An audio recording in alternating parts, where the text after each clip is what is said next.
rakkinnis waan haaraa miti saborii fuula feekoo cimsa taa'es yoo ta'uudha baate wanti naaf joodhe sun hundi nan darbaa kunis mudannaadha sirra jiran kan koo itti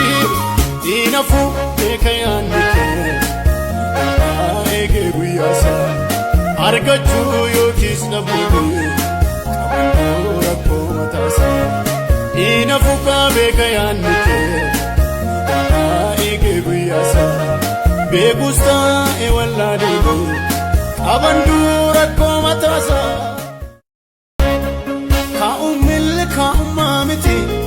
beekannoo laanaan ga'umsa rakkinnis waan haaraa miti saborii fuula feekoo cimsa taa'es yoo ta'uudha baate wanti naaf joodhe sun hundi nan darbaa kunis mudannaadha sirra jiran kan koo itti diinafu beeka yaanni kee eegee guyyaasaa argachuu yookiis dhabuu qabannoo rakkoo mataasaa diinafu kaa beeka yaanni kee eegee guyyaasaa beekus taa'e wallaadeebu qabannoo rakkoo mataasaa